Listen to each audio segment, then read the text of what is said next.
You are watching Grace Television.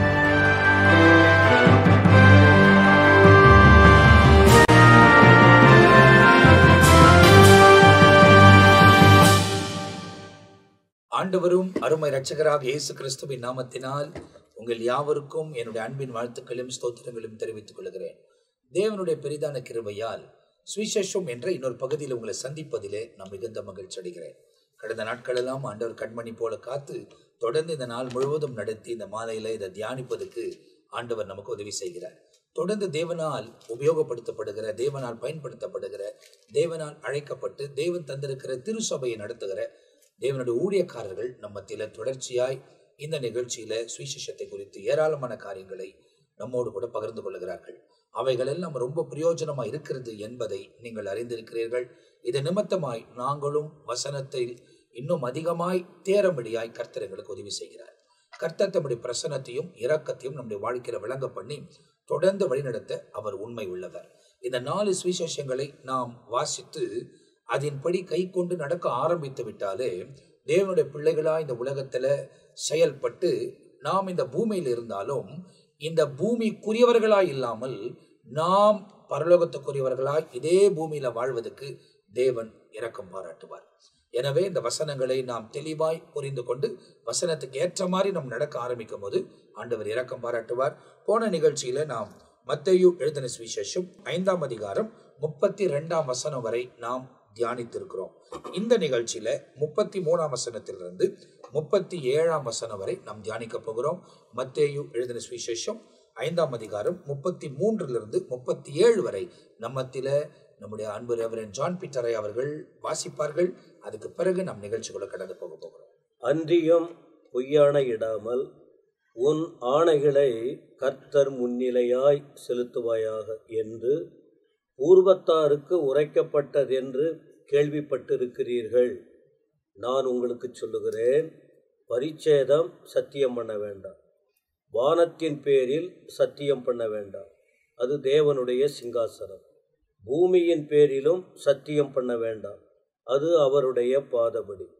எருசலேமின் பேரிலும் சத்தியம் பண்ண வேண்டாம், அது மகாராஜாவினுடைய நகரம். உன் சிரசின் பேரிலும் சத்தியம் பண்ண வேண்டாம், அது ஒரு மயிரையாவது வெண்மையாக்கவும் கருப்பாக்கவும் உன்னால் கூடாது. உள்ளதை உள்ளதென்றும் இல்லதை இல்லதென்றும் சொல்லுங்கள்.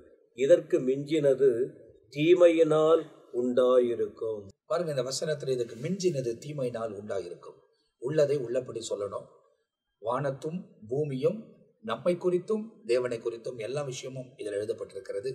நம்ம ஊழியக்காரர்கள் மூலியமாய் இதை நம்ம இந்த வசனத்தை விளக்கி கேட்க போகிறோம். முதலாவது நம்ம மத்தியில ரெவரண்ட் மில்கி சேதக் அவர்கள் பகிர்ந்து கொள்வார்கள். நம் நேரடியாக நிகழ்ச்சிக்குள்ள கடந்து போக போகிறோம். பிரியமானவர்களே, நாம் இங்கே இயேசு கிறிஸ்துவுடைய மலை பிரசங்கத்தை நாம் தியானித்து கொண்டு வரும்படியாக தேவன் நமக்கு நல்ல ஒரு கிருபையும் ஒரு பாக்கியத்தையும் கர்த்தர் நமக்கு தந்து வருகிறார். அதற்காக கர்த்தருக்கு மகிமை உண்டாகட்டும். இயேசு கிறிஸ்து அவருடைய உபதேசங்களிலே 24 உபதேசங்களை ஒவ்வொரு தலைப்பின் கீழாக மலை பிரசங்கத்தில் ஆண்டவர் பேசி வந்தார். அதனுடைய அடுத்த பகுதி ஆணையிடுதல். இந்த ஆணையிடுதல் என்பதை நாம் பார்க்கும் பொழுது அனுதின வாழ்க்கையிலே தான் பேசுகிற காரியங்கள் உண்மை தான் என்பதை மனிதன் மற்றவர்கள் அறிந்து நான் உண்மை பேசுகிறேன் என்று ரூபகாரப்படுத்திக் கொள்ளும்படியா, அதாவது உறுதிப்படுத்திக் கொள்ளும்படியாக இந்த ஆணையிடுதல் இங்கே சொல்லப்படுகிறது. ஆண்டவர் இதை வெறுக்கிறார். எதெல்லாம் நீங்க பொய் ஆணை இடக்கூடாது, ஆணை இடலாம், ஆனால் பொய் ஆணை இடக்கூடாது என்பதை வேதத்துல நம்ம பார்க்கிறோம். ஏன்னா யாக்கோபின் புஸ்தகம் 5ஆம் அதிகாரத்துல 12வது வசனம், the book of James chapter 5 verse 12 வசன விதமாய் சொல்லுகிறது, விசேஷமாய் என் சகோதரரே, வானத்தின் பேரிலாவது பூமியின் பேரிலாவது வேறெந்த ஆணையிலாவது சத்தியம் பண்ணாதிருங்கள். நீங்கள் ஆக்கினைக்குள்ளாக தீர்க்கப்படாதபடிக்கு உள்ளதை உள்ளதென்றும் இல்லாததை இல்லதென்றும் சொல்ல கடவீர்கள். அப்போ வசனம் இங்க என்ன சொல்லுதுன்னா, உள்ளத உள்ளதென்றும் இல்லாதத இல்ல. அப்ப ஏன் ஆணை பொய்யானை இடுறாங்கன்னா, பொய்யான ஒரு காரியத்தை சொல்லி அது சத்தியமா நான் சொல்றேன், அம்மா பொழுதுவா சொல்றேன், வானத்தின் பேர்ல என் வீட்டு சத்தியமா சொல்றேன், பொய் விஷயத்திற்காக இதை தேவன் வெறுக்கிறார். அதனால்தான் இங்க ஆணையிடும் பொழுது பொய் ஆணை இடக்கூடாதுன்னு ஆண்டவர் சொல்றாருங்க. இப்ப பாருங்க, மத்தேயு 5ஆம் அதிகாரத்துல 33ஆம் வசனத்திலிருந்து 37ஆம் வசனம் வரைக்கும் ஆண்டவர் இதைத்தான், இந்த பொய் ஆணை இடுதலை நம்ம இங்க பார்க்கிறோம். அப்போ தேவன் நாம் பேசுகிற எல்லாவற்றையும் கவனிக்கிறார் என்பதை போல நாம் ஒவ்வொரு வார்த்தையும் பேச வேண்டும். அவர் உண்மையாகவே நாம பேசுகிற வார்த்தைகள் என்ன பண்றாரு, கர்த்தர் கவனிக்கிறார். அதனால் எவரையும் நம்ம தேவனை வஞ்சிக்க முடியவே முடியாது. தேவனை நம்ம அவர் கண்ணுக்கு காந்திக்கு மறைவாக நாம் எந்த காரியத்தையும் நம்மளால செய்யவே முடியாது. அப்போ எவரையும் நம்முடைய கவனக்குறைவாய் கூட பொய்யானை நாம் இடக்கூடாது. ஏன்னா கர்த்தர் கவனித்து கேட்கிறார். வானத்தின் பேரிலாவது பூமியின் பேரிலாவது எந்த ஒரு பேரில பொய்யானை இடாதிருங்க. அதுக்குதான் ஆண்டவர் சொல்ல, உள்ளது உள்ளது என்று சொல்லுங்க, இல்லைன்னா இல்லைன்னு சொல்லுங்க. நான் அடிக்கடிக்கு சொல்லுவேன், பொய் சொல்லுகிறவர்களுக்கு அதிக ஞாபக சக்தி இருக்க வேண்டும். சில பேர் பொய் பேசுறவங்க பாருங்க, இன்னைக்கு காலையில என்ன சாப்பிட்டேன்னா அவங்க சாப்பிட்டது கஞ்சியா இருக்கும், ஆனா சொல்றது நான் இட்லி சாப்பிட்டேன்னு ஒருத்தர்கிட்ட. இன்னொருத்தர் வேற ஒருத்தர் அவர் சந்திச்சேன், என்ன சாப்பிட்டீங்க, கஞ்சி குடிச்சது அது கேவலமா இருக்குது அவங்க நினைச்சு நான் பொங்கல் சாப்பிட்டேன்னு மாறினே இருக்கும். இறுதியிலே பார்த்தா ஒரு 10 பேர் பொய்ய மெயின்டைன் பண்ண முடியாது. உண்மை உண்மைதான், அது என்னைக்குமே பேசலாம். ஆமா, அதுக்குதான் ஆண்டவர் சொல்றாரு, உள்ளத உள்ளதென்றும் இல்லன்னா இல்லன்னு சொல்லு, பொய்யானை இடாதே. அப்போ வசனத்துல நம்ம இங்க பார்க்கும் பொழுது சங்கீதக்காரன் தாவீது சொல்லும் பொழுது கூட 5ஆம் சங்கீதத்துல 6வது வசனத்துல பொய் பேசுகிறவர்களை தேவரே நீர் அழிப்பீர். அப்போ நம்ம பொய் பேசி பொய்யான இடம்னா நம்மளே அழிஞ்சு போகிறோம்னு அர்த்தம். ஆண்டவர் அதை அருவருக்கிறார் வசனம் சொல்லுது. ரத்த பிரியரையும் சூதுள்ள மனுஷரையும் கர்த்தர் அருவருக்கிறார். இப்ப நீ நம்ம 15ஆம் சங்கீதத்துல 2ஆம் வசனத்துல தாவீது சொல்லுகிறார், உத்தமனாய் நடந்து நீதியை நடப்பித்து மனதார சத்தியத்தை பேசுகிறவன் தானே. அப்ப ஆண்டவர் சொல்லுகிற ஒவ்வொரு உபதேசங்கள் நமக்கு மிகுந்த ஒரு ஆழ்ந்த ஒரு அர்த்தத்தை கொடுக்கிறது. அந்த உபதேசங்களை நம்ம கடைபிடிச்சு நடந்தா நம்முடைய லைஃப் கிறிஸ்டல் கிளியரா இருக்கும். குற்றம் சாட்டப்படாதவர்களாய் நம்ம இருக்க முடியும். உள்ளதை உள்ளதென்று இல்லைன்னா இல்லைன்னு சொல்லிடணும், தெரிஞ்சா தெரியுதுன்னு சொல்லி இல்லைன்னா தெரியலன்னு சொல்லிடணும். சில பேர் தெரிஞ்சுனே தெரியலன்னுவாங்க, சில பேர் வச்சுக்கினே இல்லைன்னுவாங்க, பொய்யானை சொல்லுவாங்க. இதைத்தான் தேவன் வெறுக்கிறார்.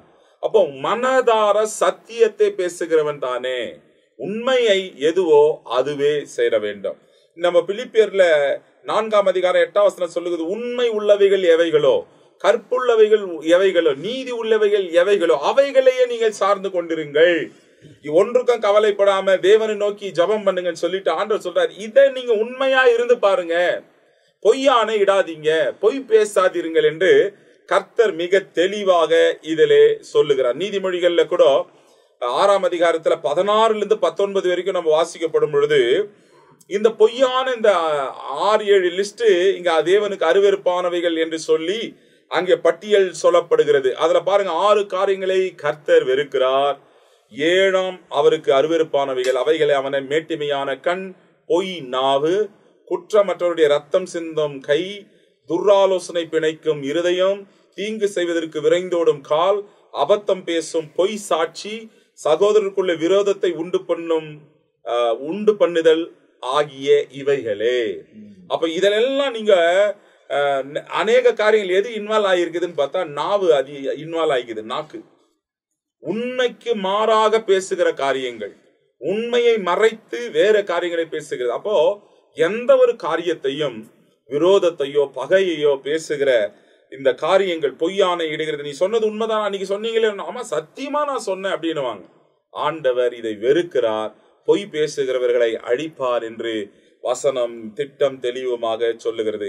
ஆண்டவர் நமக்கு பிரமாணத்தை கொடுக்கும் பொழுதே, 10 கட்டளைகளை கொடுக்கும் பொழுதே, யாத்திராகமம் 20ஆம் அதிகாரத்துல 7ஆம் வசனத்துல, உன் தேவனாகிய கர்த்தருடைய நாமத்தை வீணிலே வழங்காதிருப்பாயாக, கர்த்தர் தமது நாமத்தை வீணிலே வழங்குகிறவனை தண்டியாமல் விடார் என்று வசனம் சொல்லுகிறது. ஆண்டவர் பேர்லயே போய் சொல்லுவான், ஆண்டவர் பொதுவா நான் சொல்றேன், God promise தெரிஞ்சுக்கணும். நீ உண்மைக்கு சத்தியம் வச்சா பரவாயில்ல, பொய்க்கு சத்திய God promise. ஏன்னா கர்த்தர் உன்னை அழிப்பார். யாரால கெட்ட?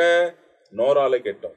இன்னைக்கு நாம ரொம்ப கவனமா நம்முடைய வார்த்தைகள் கர்த்தர் கவனிக்கிறார் என்பதை அறிந்து நாம் பொறுமையோடு கூட நிதானத்தோடு உண்மையை பேசுவோம், உள்ளதை உள்ளதென்று பேசுவோம். கர்த்தர் நிச்சயமாய் நம்மை ஆசீர்வதிப்பார். அப்ப இந்த இடத்துல நீங்க பார்க்கும்போது இந்த சொல்லப்பட்டிருக்கிற இந்த 4 வசனங்கள் ரொம்ப துல்லியமாய் உள்ளதை உள்ளபடி சொல்ல வேண்டும் என்று கற்பித்திருக்கிறது. இதை குறித்து இன்னும் கூடுதலாக நம்ம தெரிந்து கொள்ள போகிறோம். அப்ப இந்த வசனத்தின் ஆதாரத்தில் அநேக காரியத்தை நாம் தெரிந்து கொண்டு வருகிறோம். தேவன் தம்முடைய மகிமையின் பிரசன்னத்தை தொடர்ந்து நம்முடைய வாழ்க்கையில விளங்க பண்ணுவதற்கு அவர் உண்மை உள்ள தேவனா இருக்கிறார். அவர் இந்த வசனத்துல தொடர்ந்து சொல்லக்கூடிய காரியங்கள், வானத்தின் மேல நம்ம ஆணையிடக்கூடாது, பூமியின் மேல ஆணையிடக்கூடாது, அவர் நாமத்துல ஆணையிடக்கூடாது, எருசலேம் மேல ஆணையிடக்கூடாது அப்படின்லாம் சொல்லிட்டு அதுக்கு மிஞ்சினது தீமையானது என்பதாகவும் எழுதப்பட்டிருக்கிறது. இதை குறித்து இன்னும் கூடுதலாக நம்மத்தில ரெவரண்ட் ஜான் பீட்டரை அவர்கள் பகிர்ந்து கொள்ள போகிறார்கள். 33ஆம் வசனத்தில் கேட்டோம், அன்றியும் பொய்யாணை இடாமல் ஆணை இட வேண்டும். அந்த ஆணையை என்னவாய் சொல்லுகிறதுன்னா ஒரு பொருத்தனையாக. ஆணை என்பது பொருத்தனை, பொய்யாணை என்பது இருக்கிறத மாற்றி சொல்லுகிற விஷயம். பொய்யாணை என்பது என்னன்னு சொன்னால் மற்றவர்களுக்கு செய்கிற துரோகம். அந்த ஆணை என்பது சத்தியத்தை உறுதிப்படுத்துவது, இருக்கிறத உண்மை என்று சொல்வது. பொய்யாணை என்பது திரித்து பேசுவது, இது மற்றவர்களை பாதிக்கிற செயலாகும். அப்போ ஆணைனா உன் ஆணைகளை கர்த்தர் முன்னிலையாய் செலுத்துவாயாக. அதுதான் அந்த ஆணை என்பது பொருத்தனை. நம்ம உள்ளத்துல நாம் நேர்ந்து கொண்ட காரியம், அதான் ஆணையிடுதல். இப்போ இன்னொருத்தவங்க மேல மற்றதில் ஆணை செலுத்த பண்றதை விட இது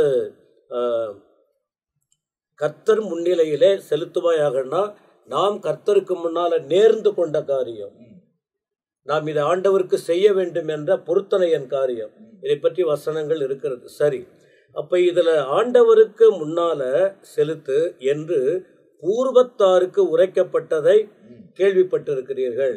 அப்போ பாஸ்டர் சொல்லும் போது பிரமாணத்தில் 10 கற்பனைகள் சொல்லப்பட்டது.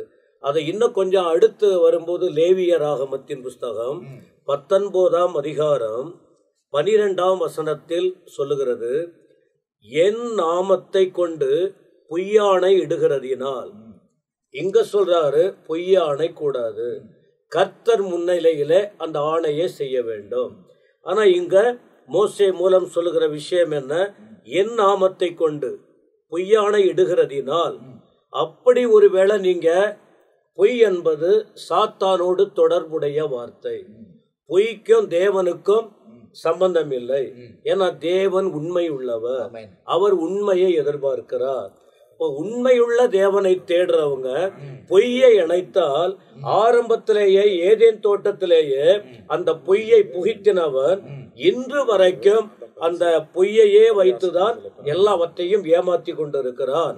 அப்ப அதனால்தான் சொல்றாரு, ஒருவேளை என் நாமத்தை கொண்டு பொய்யாணை இட்டால் உங்கள் தேவனுடைய நாமத்தை பரிசுத்த குலைச்சல் ஆக்குறீங்க. நீங்க பொய்யாணை இட்டால் எது பாதிக்கப்படுகிறது? கர்த்தருடைய நாமம் தூஷிக்கப்படுகிறது. ஏன்னா கர்த்தருடைய நாமம் வீணிலே வழங்கக்கூடாதுன்னு சொல்லி இருக்கு. அவர் நாமம் பரிசுத்த குலைச்சலாய் இருக்காதபடிக்கு கவனிக்க வேண்டும் என்று. இன்னும் கொஞ்சம் கூடுதலா எண்ணாகமத்தின் புஸ்தகம் 30ஆம் அதிகாரத்தின் 2ஆம் வசனம் கூறுகிறது. இதனுடைய இணை வசனங்கள் 30ஆம் அதிகாரம் 2ஆம் வசனத்தில் நான் சொன்ன ஆணை இடுதல் என்பது பொருத்தனைன்னு சொன்ன பாருங்க. இதுல அந்த வார்த்தை சொல்லுகிறது, ஒருவன் கர்த்தருக்கு யாதொரு பொருத்தனை பண்ணினால், ஆணை நேர்ந்து கொண்டால், ஆணையிட்டால், அல்லது யாதொரு காரியத்தை செய்யும்படி சொல்லுது பாருங்க, ஆணையிட்டு. அப்படி ஒருவேளை நீ ஆணையிட்டால் என்ன செய்யணுமா?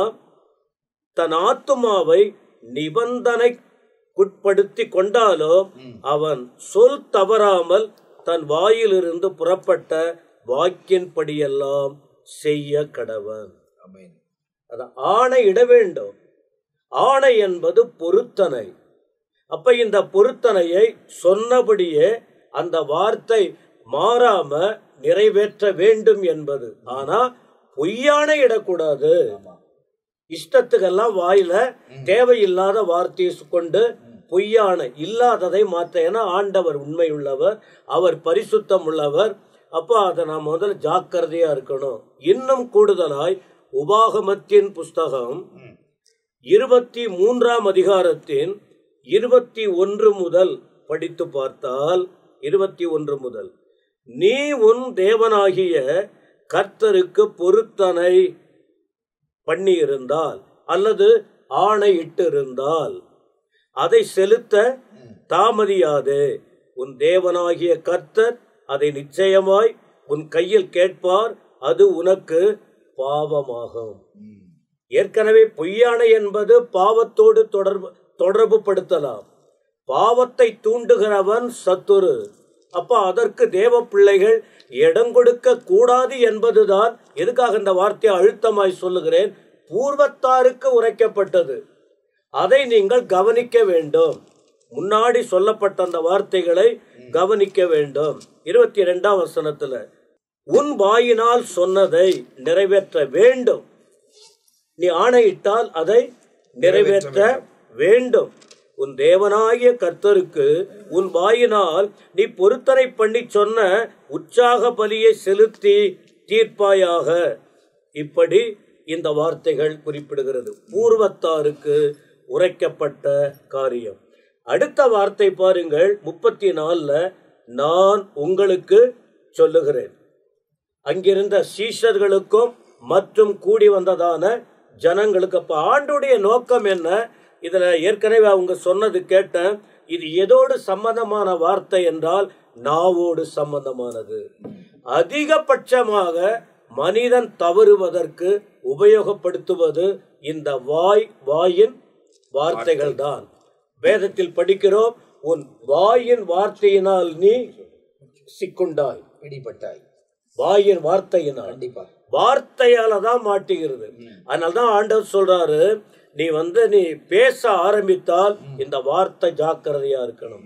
ஒரு மனிதன் பேசும்போது அவன் நல்லவனா கெட்டவனாங்கிறது புரிந்து கொள்வதற்கு அவன் உள்ளத்திலே என்ன இருக்கிறதோ அதுதான் நாவின் வழியாய் புறப்படும். வார்த்தையை வைத்து அவன் நல்லவனா கெட்டவனா என்பதை புரிந்து கொள்ள முடியும். நம்ம அதிகமா எதை உச்சரிக்கிறாங்க, அவங்க எதிர பிடிபட்டிருக்காங்க. நிறைவு வாய் பேசும். அதான் இருதயத்தின் நிறைவினால் வாய் பேசும். அப்புறம் கூடுதலா பார்க்கும்போது சத்தியம் என்ற வார்த்தை அடுத்து தியானிக்க முடியும். அப்ப இந்த இடத்துல நீங்க பார்க்கும் போது இந்த 4 வசனத்துக்குரிய காரியங்கள் நமக்கு பேசப்படுகிறது. சில காரியங்கள் எல்லாம் ரொம்ப துல்லியமாய் என்ன செய்யணும் என்ன செய்யக்கூடாது என்பதை ஆண்டவர் சொல்லியிருக்கிற காரியங்களை கோர்வையா சில வசனத்தின் மூலியமாகவே நமக்கு அறிவிக்கப்பட்டு வருகிறது. இந்த வசனத்தில் உள்ள மீதியான காரியங்களை நம்ம மத்தியில ரெவரண்ட் ஜெயக்குமார் அவர்கள் நம்மோடு கூட இப்போது பகிர்ந்து கொள்ள போகிறார். கர்த்தருடைய நாமம் மகிமைப்படுவதாக. மத்தேயின் புத்தகம் 5ஆம் அதிகாரத்திலே ஆண்டவராகிய இயேசு கிறிஸ்துவினுடைய மலை பிரசங்கத்தின் வழியாக அந்த நாட்களிலே அவரை பின்பற்றி வந்த அந்த திரளான ஜனங்களுக்கும் சீஷர்களுக்கும் அவர் மலை பிரசங்கத்தின் வழியாக கற்றுக் கொடுத்ததான காரியங்களை குறித்து தெளிவாக தேவன் இந்த கிருபையின் காலத்திலே நமக்கு எடுத்துரைத்து கொண்டிருக்கிறார். அதில் விசேஷமாக ஆண்டவர் கற்றுக் கொடுக்கிற காரியம் ஒன்று நாம் நிதானமாக வாசித்து நாம் அறிந்திருக்கிறோம். இயேசு தன் வாய்மொழியாக சொல்லும் பொழுது, நியாய பிரமாணத்தை அழிப்பதற்காக அல்ல, அதை நிறைவேற்றவே நான் வந்தேன் என்று சொல்கிறார். நியாய பிரமாணத்துக்கு ஒரு வார்த்தை கூட ஒழிந்து போகாது என்று அவர் தன்னுடைய வாய்மொழியாகவே அவர் எடுத்துரைத்திருக்கிறார். அந்த ரீதியில் அன்பார்ந்தவர்களே, நியாய பிரமாணத்தையும் ஒரு வார்த்தையை சொல்லி அதற்கு கிருபையின் பிரமாணம் என்ன போதிக்கிறது என்பதை குறித்து நமக்கு கற்றுக் கொடுக்கிறார். காரணம், நாம் நியாய பிரமாணத்துக்கு உட்பட்ட காலத்தில் நாம் இல்லை. இயேசுவை இரட்சகராக ஏற்றுக்கொண்டு ரட்சிப்பை பெற்ற நாம் கிருபையின் பிரமாணனுடைய காலத்திலே நாம் வாழ்ந்து கொண்டிருக்கிறோம். ஆகையாலே நியாயப்பிரமாணம் என்ன போதிக்கிறது, கிருபையின் பிரமாணம் என்ன போதித்து நாம் எதை கடைபிடிக்க வேண்டும் என்பதை குறித்து மலை பிரசங்கத்தின் வழியாக ஆண்டவராகிய இயேசு நமக்கு தெளிவான ஒரு சத்தியத்தை எடுத்து உரைக்கிறார். அதை ஆவியானவர் இந்த நாட்களிலே தியானிக்கும்படியாக நமக்கு கிருபை கொடுக்கிறார். அவர் சொல்லுகிறார், இந்த 33ஆம் வசனம் ஒன்றை மாத்திரம் நாம் வாசித்து பார்க்கும் பொழுது, அன்றையும் பொய் ஆணை இடாமல் உன் ஆணைகளை கர்த்தர் முன்னிலையாய் செலுத்துவாயாக என்று பூர்வத்தாருக்கு உரைக்கப்பட்டதென்று கேள்விப்பட்டு இருக்கிறீர்கள். அப்போ பூர்வத்தாருக்கு ஆணையிடுதல், சத்தியம் பண்ணுவதை குறித்து தெளிவாக ஆண்டவர் நியாயப்பிரமாணத்துக்கு உட்பட்ட மக்களுக்கு என்ன சொல்லி இருக்குன்னு எடுத்து உரைக்கிறார். அது முதல் சொல்லும் பொழுது, அன்றையும் பொய் ஆணையிடாம, அப்படின்னா பொய்யான சத்தியம் பண்ணாத, பொய்யான சத்தியம் பண்ணாத என்று பூர்வத்தாருக்கு சொல்லி இருக்கிறார். அவர் என்ன சொல்ல, அடுத்தது உன் ஆணைகள், உன் சத்தியம் கர்த்தருக்கு முன்பாக செலுத்துவாயாக. அவனுடைய சத்தியம் எப்படி இருக்குன்னு, கர்த்தருக்கு முன்பாக செலுத்துவாயாக என்று பூர்வத்தாருக்கு உரைக்கப்பட்டு இருக்கிறது என்று கேள்விப்பட்டிருக்கிற. பூர்வத்தார்னா யாரு? பழைய ஏற்பாட்டு மக்கள், நியாயப்பிரமாணத்துக்கு உட்பட்ட மக்கள். அவர்களை வைத்து இப்ப கிருபையின் பிரமாணம் என்ன போதிக்கிறது? இந்த 33 நியாயப்பிரமாணத்தை போதிக்கிறது. 34 இருந்து 37 வரை கிருபையின் பிரமாணத்தை போதிக்கிறது. அவங்களுக்கு என்ன போதித்தாரோ அதை நமக்கு விளக்கி சொல்கிறார். நாம் கடைபிடிக்க வேண்டியதை சொல்றார். அப்ப 34 என்ன முதல் சொல்றாரு? நான் உங்களுக்கு சொல்லுகிறேன். நான் என்றால் யாரு? ஆண்டவராகிய இயேசு. இன்னும் சொல்லணும்னா கிருபையின் பிரமாணம் அவர் மூலமாய் கொடுக்கப்பட்டது. நியாய பிரமாணம் மோசையின் மூலமாய் கொடுக்கப்பட்டது. அப்ப நான் உனக்கு சொல்கிறேன் என்று சொன்னால் கிருபையின் பிரமாணம் நமக்கு என்ன கற்றுக் கொடுக்கிறது? முதல்ல சொல்றாரு, பரிசேதம் சத்தியம் பண்ண வேண்டாம். இதற்கு தெளிவான ஒரு அர்த்தம்னா, நீ சும்மா சத்தியம் பண்ணாத, வீணான சத்தியம் வேணாம். எதுக்கு எடுத்தாலும் சத்தியம் சத்தியம் சொல்லுது. நீ சத்தியமே பண்ணாதப்பா. பாயிண்ட் அவர் சொல்றது, பரிசேதம் சத்தியம் பண்ணாதன்னு சொன்னா, பரிகாசத்துக்கு கூட நீ சத்தியம் பண்ணாத. வீணான காரியத்துக்கு கூட என்ன செய்ய, எதுக்கு எடுத்தாலும் சில எதுக்கு எடுத்தாலும் ரொம்ப சத்தியங்க, ரொம்ப சத்தியமா சொல்ற, வீணான காரியத்துக்கெல்லாம் நீ எதுக்கு என்ன செய்யாத, சத்தியம் பண்ணாது. அதிலும் மேலாக எடுத்து பிரிச்சு சொல்றாரு, வானத்தின் பேரில் சத்தியம் பண்ண வேண்டாம். எது மேல பண்ணாத? வானத்தின் பேரில் என்ன பண்ண வேண்டாம். வானத்தின் பேர் யார் சொன்னார்னா, அது யாருடைய சிங்காசனம்?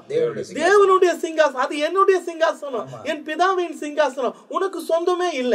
உனக்கு சொந்தமான இல்லாத ஒன்று மீது நீ ஏன் சத்தியம் பண்ற? அப்ப ஆண்டவர் கற்றுக் கொடுக்கிறார், நீ வானத்தின் பேரில் சத்தியம் பண்ணாத.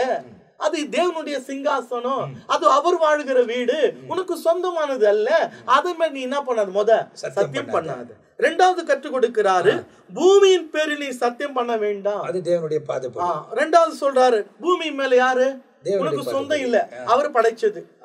இது நீ பீஸா பண்ணி கூட வித்துக்கோ, ஆனா நீ என்ன பண்ணாத, சத்தியம் பண்ணாத. ஏன்னா அது அவருடைய பாதப்படி. அப்போ தேவனுடைய சிங்காசனம் வானம், பூமி அவருடைய பாதப்படி. அதெல்லாம் நீ அது மேல கூட என்ன பண்ணக்கூடாது, சத்தியம் பண்ண வேண்டாம். எருசலேமின் பேரில சத்தியம் பண்ண வேண்டாம், அது மகாராஜாவின் நகரம். எருசலேம் மேல கூட நீ என்ன பண்ணக்கூடாது, தாவீதின் நகரம் தான் எருசலேம் நகரம். அது யாருடைய வீடு? தேவனுடைய வீடு. அது மேல கூட நீ என்ன பண்ணாத, சத்தியம் பண்ணக்கூடாது. அது யாருதுன்னா உனக்கு சொந்தமானது இல்லப்பா, அது மகாராஜாவினுடைய மகாராஜா தேவனுடைய நகரம். அடுத்து சொல்றாரு, அப்ப இதெல்லாம் வானத்தின் பேரும் சத்தியம் பண்ணாத, பூமியின் பேரும் சத்தியம் பண்ணாத, எருசலேம் பேரும் சத்தியம் பண்ணாத. இப்ப வராரு சப்ஜெக்ட் வராரு. 36 சொல்லுது, உன் சிரசின் மேல், உன் சிரசினா உன் சரீரத்தின் மேலும் நீ சத்தியம் பண்ண வேண்டாம். ஏன் சொல்றாரு? அதில் ஒரு மயிராவது வெண்மையாக்கவும் கருப்பாக்கவும் உன்னால கூடாது. என்ன பண்ண முடியாது, உன்னால கூடாது. உன் சரீரத்து மேல என்ன பண்ணாத, சத்தியம் பண்ணாத. அதனால உன் தலையில இருக்கிற முடியும் அதை நீ என்ன பார்க்க முடியாது, வெள்ளையாவும் பண்ண முடியாது, கருப்பாகவும் பண்ண உன்னால் கூடாது. உனக்கு உரிமையே இல்ல. உன் மேல ஏமால் சத்தியங்க, எதுக்கு தான் ஏமால சத்தியம் உன் மேல பண்ணாதுப்பா. உன்னால என்ன செய்ய முடியாது, உன் தலை முடிய கருப்பா வெள்ளையாவும் மாத்த முடியாது. உனக்குள்ளதான் இருக்குது, அதை நீயே மாத்த முடியாது. அதனால உனக்கு உரிமை இல்ல. நீ அது பேர்ல கூட என்ன பண்ண சத்தியம் பண்ண. அடுத்து சொல்றாரு, உன் உள்ளதை உள்ளது என்றும் அது சரி என்னத்தான் பண்ணிட்டோம். இப்ப நம்மளுக்கு ஒரு கேள்வி வருது, எது பார்த்தாலும் அவரு மகாராஜாவின் வீடுன்னு சொல்றாரு, வானம் எனக்கு பாதப்படி, வானம் எனக்கு சிங்காசன்றாரு, பூமி எனக்கு பாதப்படுகின்றாரு. அட்லீஸ்ட் சரி ஏமலை பண்ணிக்கணும் கூட, என் தர முடிய வச்சுட்டு, அற்பமான முடிய வச்சுட்டு கூட இதை வெள்ளையா கற்ப உன்னால செய்ய முடியாது, எது மேலுமே சத்தியம் பண்ண முடியாதுன்னா இப்ப நான் என்னத்தான் செய்யட்டும்? கற்றுக் கொடுக்கிறார்.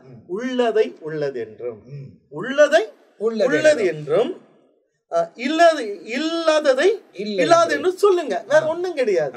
உனக்கு தெரிஞ்சிச்சா சொல்லு, தெரிஞ்ச மாதிரி சொல்லாத.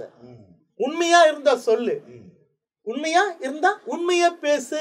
இந்த வசனத்தில் தேவன் நமக்கு கற்றுக் கொடுக்கிற பெரிதான ஒரு காரியம், எப்போதும் உண்மையை பேச வேண்டும் என்று கர்த்தர் நமக்கு கற்றுக் கொடுக்கிறார். இந்த கிருபையின் காலத்துல இயேசுவை இரட்சகராக ஏற்றுக்கொண்ட நாம் உண்மையாய் பேசணும், உண்மையாய் நடக்கணும், உண்மையாய் செயல்படணும். ஏன்னா உண்மை உள்ளவன் பரிபூர்ண ஆசீர்வாதத்தை பெறுவான். வசனம் இருக்குதா இல்லையா? உண்மை உள்ளவன் பரிபூர்ண ஆசீர்வாதத்தை பெறுவான். அப்ப நம்ம உள்ள கொஞ்சத்தில் உண்மை உள்ளவனாக இருந்தால் கர்த்தர் அவனை அநேக காரியத்தில் என்ன பண்ணுவார்? அதிகாரி வைப்பான். அப்ப நம் ஆண்டவர் உண்மை உள்ளவர், நம் ஆண்டவர் உண்மை உள்ள. அப்ப அவரை பின்பற்றி நடக்கிற நாம் உண்மையாய் இருக்க வேண்டும். ஏன்னு சொன்னா பொய்ய உண்மையாக்க சத்தியம் பண்றோம், பொய்ய உண்மையாக்க சத்தியம். அதனால சொல்றது, நீ சத்தியமே பண்ணாத, வீணாக சத்தியம் பண்ணாத. அதுக்கு மேல வானத்தின் பேரிலும் பூமியின் பேரிலும் எருசலேமின் நகரத்தின் மீதும் நீ சத்தியம் பண்ணாத. கடைசியா உன் சரீரத்தின் மேல் கூட சத்தியம் பண்ணாத. சில பேர் எடுத்துக்கிட்டாலும் நம்ம ஏமால சத்தியங்க, உனக்கு உரிமையே கிடையாது. உன் தலை இருக்கிற முடிய உன்னால என்ன செய்ய முடியாது, வெள்ளையாக்க முடியாது. என்னத்தான் வழி? அப்ப என்னத்தான் உள்ளதை உள்ளது என்று சொல்லுங்கள், இல்லாததை இல்லை என்று சொல்லுங்க. அதுக்கு மிஞ்சினது ஒன்றுமே கிடையாது. அது வசனம் சொல்லுது, அதற்கு மிஞ்சினது தீமையானால் உண்டாயிருக்கும். அதுக்கு மிஞ்சினது ஒண்ணுமே கிடையாது, தீமையானால் உண்டாயிருக்கும். அப்படின்னா நீ உண்மை பேசு. ஏன்னா உண்மையா இருந்தா தான் பரலோகத்துக்கு போக முடியும். இது கடைசி காலத்துல நாம் உண்மையுள்ள வாழ்க்கை வாழணும், உண்மையை பேசணும், உண்மையை சொல்லணும். நிறைய பேர் மிகைப்படுத்த பொய் சாட்சி கூட சொல்றாங்க. என்ன சொல்றாங்க? பொய் சாட்சி சொல்றாங்க. பொய் சாட்சி சொல்லி தன்னை மிகைப்படுத்தி கொள்கிறார்கள். நான் அங்க போனேன், இப்படி நடந்துச்சு, இங்க போனேன், அப்படி நடந்துச்சு, பொய் சாட்சி சொல்றாங்க. ஆனா அதெல்லாம் தேவனுடைய நாம தூஷிக்கப்படுவதற்கு ஏதுவா தான் இருக்கிறது. அப்படி என்றால் நமக்கு இந்த கடைசி நாட்களிலே தேவன் நமக்கு கற்றுக் கொடுக்கிற காரியம், இதை காண்கிற தேவ பிள்ளையே, பொய்யர்கள் பரலோக ராஜ்யத்தில் பிரவேசிக்க மாட்டார்கள். எல்லா ரீதியில் நாம் உண்மையா இருக்கணும். எல்லாரும் கொஞ்சம் அதை தெளிவா சொல்றார், கொஞ்சத்துல உண்மையா இரு. கர்த்தர் அநேக காரியத்தில் மேன்மையை உயர்த்தி வைப்பார். ஆண்டவருக்கு பிடிக்காதது பொய் சொல்றது. பொய் சொல்றவன் யாரு? சாத்தான். அது திருத்தி சொல்லுகிற யாரு? சாத்தான். அது ஆதாமுக்கு ஏவாளுடைய வாழ்க்கையில பார்க்கணும். கனி என்ன சொன்னாரு? பார்க்கவும் அவரை போல மாறிடு சொன்னது யாரு? சாத்தான். ஆண்டவர் இது கனியை புசிக்க நாளில நீ சாகவே சாவைன்னு சொன்னாரு. ஆனா இவன் என்ன சொல்றான்? நீ கனியை புசிக்க நாளில நீ தேவர்களை போல மாறுங்க. பொய் சொல்றான். அப்போ பொய் சொல்வது சாத்தானுடைய குணம். பொய் சொன்னா சாத்தானுடைய நாமம் மகிமைப்படும், உண்மை பேசினா தேவனுடைய நாமம் மகிமைப்படும். அப்ப இந்த வசனத்துல சில காரியங்கள் ரொம்ப அழகாக நமக்கு சொல்லப்பட்டதுல, இப்போ இந்த இடத்துல உள்ளதை உள்ளபடி சொல்லுங்க, இல்லைன்றதை இல்லையும், ஆமா என்றதை ஆமான்னு சொல்லுங்க அப்படின்னு சொல்லி இருக்கிறாரு. அப்போ இப்படி சொன்னா, தப்பா சொன்னா என்ன ஆகும் அப்படின்னா, ஒரு குறிப்பிட்ட காரியத்தை வசனத்தின் ஆதாரத்திலே உங்களுக்கு நான் வாசித்து சொல்ல போகிறோம். நமக்காக பாஸ்டர் அவங்க வாசிப்பாங்க. சகேரியா தீர்க்கதரிசன புத்தகம் 5ஆம் அதிகாரம் 1 இந்த 4 வசனங்கள் நீங்க வாசிக்க கேட்க போறீங்க. அப்போ உங்களுக்கு ஒரு தெளிவு வந்துடும் பாருங்க. 5ஆம் அதிகாரம் 1 4 வசனங்களை வாசிக்க கேட்க போகிறோம். நான் திரும்பவும் என் கண்களை ஏறெடுத்து பார்க்கையில் இதோ பறக்கிற ஒரு புஸ்தக சுருளை கண்டேன். தூதன், நீ காண்கிறது என்னவென்று கேட்டார். பறக்கிற ஒரு புஸ்தக சுருளை காண்கிறேன். அதன் நீளம் 20 முழமும் அதன் அகலம் 10 முழமுமாய் இருக்கிறது என்றேன். அப்பொழுது அவர், இது பூமியின் மீதெங்கும் புறப்பட்டு போகிற சாபம். எந்த திருடனும் அதன் ஒரு புறத்தில் இருக்கிறதின்படியே அழிக்கப்பட்டு போவான். ஆணையிடுகிற எவனும் அதன் மறுபுறத்தில் இருக்கிறதின்படியே அழிக்கப்பட்டு போவான். அது திருடன் வீட்டிலும் என் நாமத்தை கொண்டு பொய்யானை இடுகிறவன் வீட்டிலும் வந்து அவன் வீட்டின் நடுவிலே தங்கி அதை அதன் மரங்களோடும் அதன் கல்லுகளோடு கூட நிர்மூலமாக்கும்படி அதை புறப்பட்டு போக பண்ணுவேன் என்று சேனைகளின் கர்த்தர் சொல்லுகிறார் என்றார். இப்ப இந்த 4 வசனங்கள் சகேரியா தீர்க்கதரிசனத்தின் மூலியமாய் ஆண்டவர் சொல்லுகிற காரியத்தை கவனியுங்கள். ரொம்ப துல்லியமா இந்த இடத்துல சொல்லப்படுகிறது. என்ன சொல்றாரு அப்படின்னா, பூமியின் மேல் ஒரு சாபம் பறந்து கொண்டிருக்கிறது. அதனுடைய நீளமும் அதனுடைய அகலமும் நமக்கு ரொம்ப தெளிவாய் சொல்லப்பட்டிருக்கிறது. அப்போ அந்த நீளம் அளவில் கூட சில காரியங்கள் இருக்குது. ஆனால் இதில் உங்களோடு கூட அதை பகிர்ந்து கொள்ள முடியாது, ரொம்ப நேரம் ஆயிரும். ஆனால் பைபிளில் சொல்லுது 2 பேர் வீட்டில் வந்து இந்த சாபம் இறங்கும். அதில் இருக்கிற சாபம் இறங்கும். யார் வீட்டிலன்னா, திருடன் வீட்டிலும் பொய் ஆணை இடுகிறவன் வீட்டில். எங்க இறங்கும்னா, அவன் நடு வீட்டில் இருக்கும், அங்க தங்கி இருக்கும். அவன் செடி மரம் கொடிகள் எல்லாவற்றையும் நிர்மூலமாக்கிடும் அப்படின்றத பைபிள்ல ரொம்ப தெளிவா சொல்லப்பட்டிருக்கு. அப்போ ஒரு பக்கத்தில் எழுதியிருக்கிறபடி திருடன் வீட்டில் அழிக்கப்படுவான், இன்னொரு பக்கம் எழுதியிருக்கிறபடி பொய் ஆணை இடுகிறவன் வீடு அழிக்கப்படும், சாபம் தங்கியிருக்கும். ஆனால் வேதம் சொல்லுகிறது, நீதிமான் சிரசின் மீது ஆசீர்வாதம் தங்கும் என்று எழுதப்பட்டிருக்கு. அப்போ நாம் நீதிமான்களாய் வாழ்வோமானால் அவருக்குரிய ஆசீர்வாதம் நம்ம தங்கியிருக்கும். பொய் ஆணை இடுவோமானால் சாபம் வந்து உன் நடுவீட்டில் தங்கியிருக்கும். அந்த சாபம் உன் நடுவீட்டில் தங்கும் போது செடி மரம் கொடி உன்னுடைய வீட்டின் செவறுகள் எல்லாமே பாழாய் போகக்கூடிய அளவுக்கு அந்த சாபம் கிரியை செய்யும் என்பதாய் சகேரியாவின் மூலியமாய் ஆண்டவர் சொல்லுகிறதை வேதாகமத்தில் நமக்கு தெளிவாக எழுதப்பட்டிருக்கிறது. எனவே ஆகையால் தான் இயேசு ரொம்ப தெளிவா சொல்றாரு, பொய்யானை இடாத, பொய்யானை இடாதபடி உள்ளதை உள்ளபடி சொல். இருக்குதுன்னா இருக்குது, இல்லைன்னா இல்லைன்னு சொல்லி பழகிக்கொள் அப்படின்னு சொல்லுவாங்க. ரொம்ப வேடிக்கையாக சொல்லணும்னா, இப்போலாம் ரொம்ப சர்வசாதாரணமாக நிறைய பேர் பேசுறதை பார்க்குறோம். என்ன பார்க்குறோம் அப்படின்னா, சத்தியமாக சொல்கிறேன், சத்தியமாக இல்லை. அவங்க வாயில் எப்போவுமே அந்த வார்த்தை வந்துட்டே இருக்கும். சத்தியமாக சாப்பிட்டேன், நான் சத்தியமாக அங்கே போனேன் அப்படின்றது அவங்க வந்துட்டே இருக்கும். அதை சொல்லணும்னு அவசியம் கிடையாது. அடுத்தது என்ன பண்ணுவாங்க அப்படின்னா, சில தவறான காரியத்தை செஞ்சுட்டு அதை வந்து நீ பண்ணல சொல்லத அப்படின்னு சொல்லி கொஞ்சம் ஃபோர்ஸ் பண்ணி கேட்குவாங்கன்னா, நான் சத்தியமாக பண்ணல அதை சொல்லுவாங்க. அதுக்கு மேலே ப்ரெஷர் கொடுத்தீங்கன்னா, நான் பைபிள், ஒரு வேளை கிறிஸ்துவங்களா இருந்தாங்கன்னா நான் பைபிள் மேலே கூட சத்தியம் பண்ணுறேன், இல்லை என் மேலே சத்தியம் பண்ணுறேன், இல்லை என் குழந்தை மேலே சத்தியம் பண்ணுறேன், இல்லை அப்படின்னாக்கா ஒரு ஊழியக்காரர் சொல்லும் போது சொல்கிறாரு, அந்த சண்டை போடுற நேரத்தில் ஊழியக்கார் உள்ளே போயிட்டாலும் ஊழியக்கார் மேலேயே சத்தியம் வச்சிடறாங்களாம், இவர் மேலேயே சத்தியம் வச்சு சொல்கிறேன் அப்படின்னு கூடிய அளவுக்கு சத்தியத்தை வைக்கக்கூடியவர்கள் உலகத்தில் இருக்கிறாங்க. அவங்களுக்கு தான் ஆண்டவர் பார்த்து சொல்றாரு, உள்ளதை உள்ளபடி சொல். இருக்குதுன்னா இருக்குது, இல்லைன்னா இல்லை. பொய் ஆணை இடாத, பொய் ஆணை இட்டினா சாபம் உன் நடுவீட்டில் வந்து தங்கி இருக்கும். ஒருவேளை அந்த சாபம் இதுவரை நீ இட்ட பொய் ஆணை நிமித்தமாய் வந்திருக்குமானால் இயேசுவிடத்துல மண்டியிட்டு அந்த சாபங்கள் நீங்க நீ உன்னை ஒப்பு கொடு, ஜெபம் பண்ணு, உன்னை விடுவிச்சிருவாரு. பாவத்துக்காக மரித்த இயேசு உன் சாபத்தையும் நீக்க முடியாய் அவர் மரித்திருக்கிறார். சாபங்கள் எல்லாம் அந்த கல்வாரி சிலுவையில அந்த நாள் முதல் கொண்டு நீக்கப்பட்டது. யாரெல்லாம் அவரை உன்னித்து கவனித்து அவர் வழிகளை பின்பற்றுகிறார்களோ சாபங்கள் அவர்களை மேற்கொள்வதில்லை. நீதியாய் வாழ்வோம், நேர்மையாய் வாழ்வோம், வசனத்தின்படி உண்மையும் உத்தமமாய் வாழ்ந்து தேவ சமூகத்தை சேரக்கூடியவர்களாக நாம் இருப்போம். அதை குறித்து தான் இந்த வசனத்துல ரொம்ப துல்லியமாய் தேவன் சொல்லுகிறார். எனவே உள்ளதை உள்ளபடி சொல்லுங்க. இந்த வசனத்துக்கான நிறைய விளக்கங்களை நம்ம மத்தியில கொடுத்திருக்கிறாங்க. மீதியான காரியங்களை நம்ம அடுத்த பகுதியில பார்க்க போகிறோம். எனவே நிறைய காரியங்கள் வேத வசனத்திலிருந்து நம்ம தியானிக்க தியானிக்க தியானிக்க ஆண்டவர் நமக்கு கற்பிக்கிறார். கற்பிக்கும் போது அந்த வசனத்தை நாம் உட்கொள்ள வேண்டும். அந்த வசனத்தை நாம் உட்கொள்ளும் போது அதன் மூலியமாய் தேவன் தம்முடைய மகிமையின் பிரசனத்தை நம்முடைய வாழ்க்கையில விளங்க பண்ணுவார் என்பதில் சந்தேகமே இல்லை. எனவே இந்த சுவிசேஷம் என்ற நிகழ்ச்சியில ஏராளமான சத்தியங்களை நீங்கள் அறிந்து கொள்ளுகிறீர்கள். அவைகளை பார்க்கிற நீங்கள் மற்றவங்களோடு கூட ஷேர் பண்ணுங்க. ஏன்னா எப்பவுமே சத்தியத்தை அறிவிக்கும் போது அதை மற்றவங்களோடு கூட நாம் பகிர்ந்து கொள்ளும் போது அவர்களும் அந்த வெளிச்சத்துக்குள் வருவார்கள். அவர்கள் வெளிச்சத்துக்குள் வரும்போது இயேசு எப்போது வந்தாலும் அவருடைய சமூகத்தில் பிரவேசிக்கக்கூடிய பாத்திரங்களாய் மாறி போவார்கள். எனவே தொடர்ந்து ஜெபிங்க, ஆண்டவர் மேன்மையான காரியங்களை செய்வார். இப்போது இந்த வசனத்துக்கான விளக்கங்கள் உங்களுக்கு தெளிவாய் கொடுக்கப்பட்டிருக்கிறது. அடுத்த பகுதியில அடுத்த வசனங்களோடு கூட நாங்க எல்லாரும் உங்களை சந்திக்கிற வரை நாங்க இப்போது உங்ககிட்ட இருந்து விடை பெறுகிறோம். கர்த்தர் உங்களை ஆசீர்வதிப்பாராக. ஆமென், ஆமென், ஆமென்.